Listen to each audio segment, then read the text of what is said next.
Welcome to this online lesson on protest and change between 1963 and 1970. Black Power. Why did some campaigners become more militant? Here's a do now task. By 1965, the Civil Rights Act and Voting Rights Act had brought some legal equality to black Americans. Why might this not result in real equality? Also, how might these laws change the attitudes of some white people to the civil rights movement? Give these tasks some thought, press pause, and then when you're ready to continue, press play and we'll look at some answers. Alright, well, it's worth remembering that this wouldn't necessarily bring real equality because it got very little to do with people's actual living conditions and their day-to-day lives. Not only that, although it provides some legal assurances, it does very little to change the attitudes of the Southern and other white racists who were always campaigning against the civil rights organisations and making life horrible for black people in America. But not only that, consider this. Many white people would have seen the Civil Rights Act of 64 and the Voting Rights Act of 65 as the battle won in terms of civil rights. They would have said, well, you've got voting and legal equality, what more do you want? Of course, that's because their privilege didn't allow them to recognise necessarily that those changes didn't actually have a lot to do with improving people's lives. And that's why the civil rights campaigns had to continue. It also helps explain to us why some campaigners became impatient with the peaceful approach that Martin Luther King and groups like the SCLC preferred to use. We're going to start with a bit of a refresher test of your knowledge. Write down your answers to these questions, then we'll have a look at the answers, and if you get too many wrong, feel free to repeat the test. Firstly, the murder of which Chicago schoolboy caused widespread outrage in 1954? Where was Rosa Parks arrested for not moving on a bus in 1955? I'm looking for the city here rather than the fact she was on a bus. What did WCC stand for? Which board lobbied the Supreme Court in the Brown versus Topeka Board of Education case? At which school were there violent clashes against integration in 1957? What does CORE stand for? By what name were protesters on interstate buses known? What type of protest took place in Greensboro in 1960? Who was associated with integration at Mississippi University and with later protests? And what act was passed in 1964 which effectively banned segregation in public places? Okay, pause the video here, answer those questions, and when you're ready, we'll go through the answers. Right, let's have a look. See how many you got right. The murdered Chicago schoolboy was Emmett Till. Rosa Parks was arrested in Montgomery, Alabama. WCC stood for White Citizens Council. The NAACP, or National Association for the Advancement of Colored People, is the group that lobbied the Supreme Court. Little Rock, Arkansas is that school where violent clashes erupted against integration. CORE stood for Congress of Racial Equality. By what name were protesters on interstate buses known? Well, they were known as the Freedom Riders. The sit-ins were the protests that took place in Greensboro in 1960. And James Meredith is most associated with his actions at Mississippi University and later protests. And what act was passed in 1964? Well, it was the Civil Rights Act. If you put the Voting Rights Act, that comes later because it fixes many of the problems associated with the Civil Rights Act regarding voting. So you can pause the video here and mark your answers and also improve them if you got any wrong. Pause now.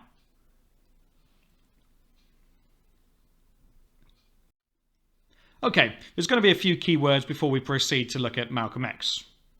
Cloak's compendium of annoying old-fashioned words that you need to know today comprises of Black Power, a phrase used by groups that felt that non-violent protest hadn't worked. This is linked to pride in black culture and various other social phenomena. Militant, the use of confrontation and violence to support a cause. Think about the word military, that involves fighting.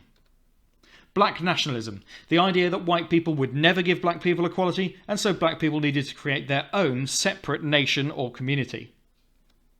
Your tasks then, give your own definition to the three key words, and then how does Black Nationalism differ from the fight for integration and desegregation? Pause the video now while you complete that.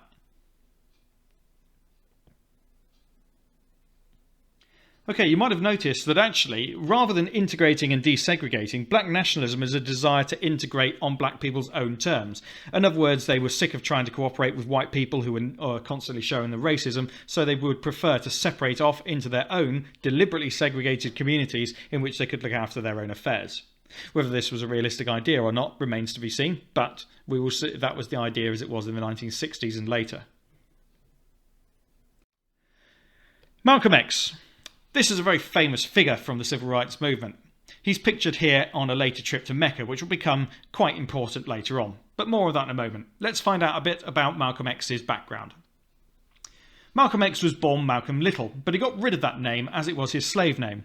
This is quite a common thing for people who are on the more militant side of civil rights to do. Often families would have to inherit the names of the slave-owning families that had kidnapped basically their ancestors from Africa many years earlier. And so as a rejection of this side of the culture, they replaced that slave name with a simple X, which represented the unknown name of their actual African ancestors. Malcolm X had joined the Nation of Islam. This is one of the a campaign group which believed in black nationalism. He did so while he was in prison for burglary. This was back in the 1950s. The Nation of Islam grew from 500 people in 1952 to 30,000 by 1963, partly because of the influence of Malcolm X. He believed in the following things. He believed that non-violent protest didn't work. He believed that black people should fight back when they were attacked. And he believed that white people would always view black people as inferior. Some tasks then. Sum up Malcolm X's beliefs. I'm sure you'll appreciate they're quite different to the beliefs of organisations like SNCC and CORE. What do you think Malcolm X's opinion was of Martin Luther King? And as a challenge, what might be the opinion of politicians like President Johnson to Malcolm X? Explain why. Take a moment to finish those tasks. It'll take you a few minutes at least, and so pause the video here.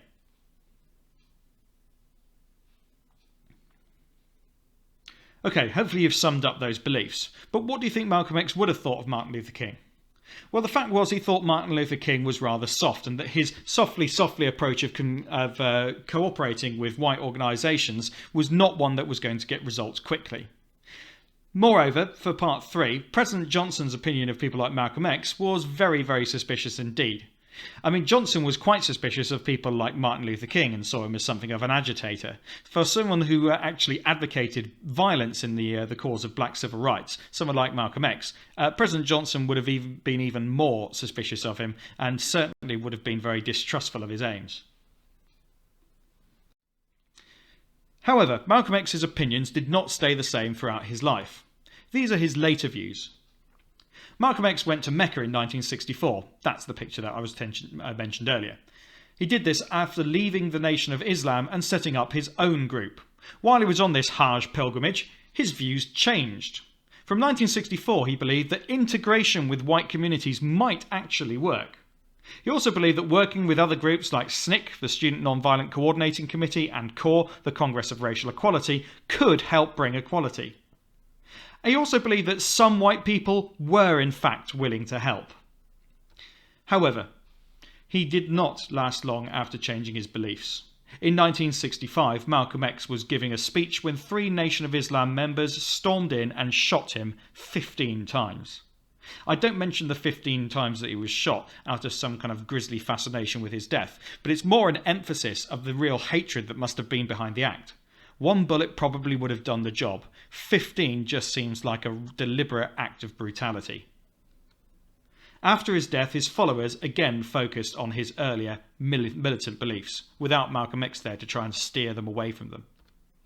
So your task then, how did Malcolm X's beliefs change? And as an extension, what might have caused this? Secondly, use point example explain in a short paragraph to explain why the Nation of Islam hated Malcolm X after 1964. And lastly, as a challenge, why might people have decided to return to Malcolm X's old views after his death? Pause the video now.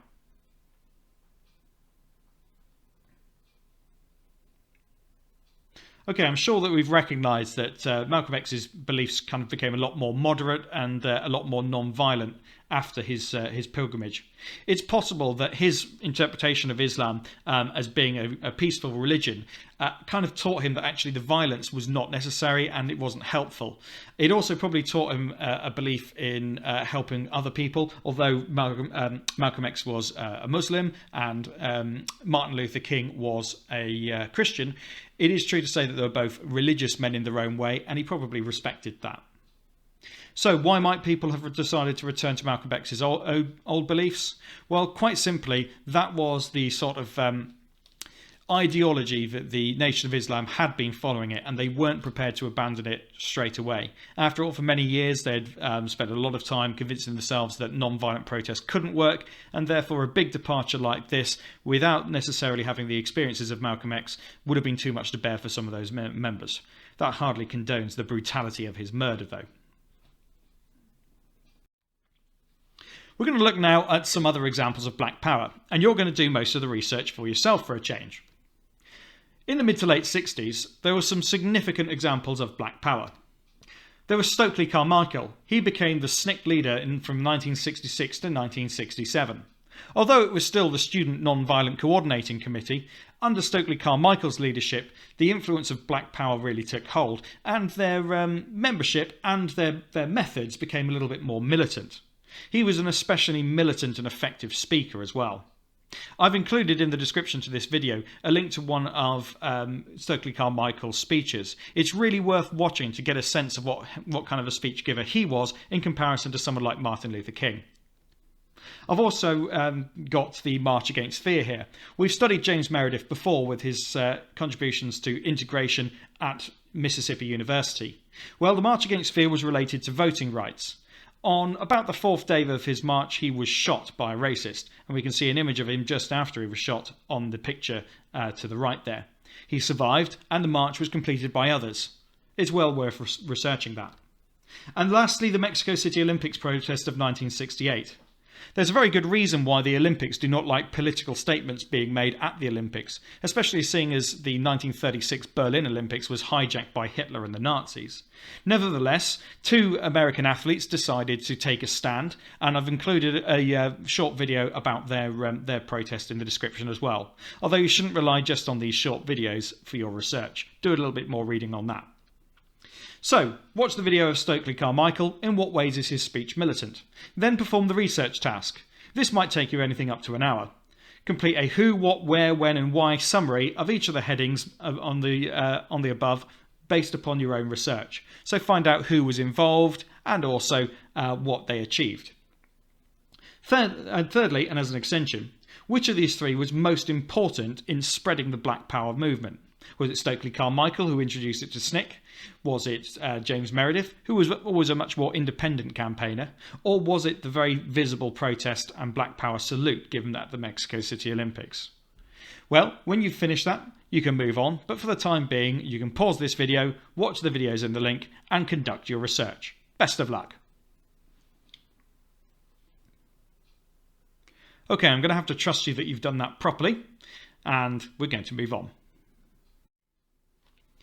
To conclude then, in your own words, define what was the Black Power movement? And then lastly, is it more or less significant than the non-violent direct action tactics of Martin Luther King? Try to be specific, base it upon your research. You should already know about some of the direct action campaigns like the Montgomery bus boycott.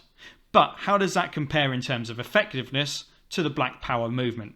Once you've made your mind up and you've written down your answers, that's the end of the lesson, and I'll say thank you very much for watching. And if it's been helpful, give this video a quick like and subscribe to the channel too. Thanks very much and goodbye.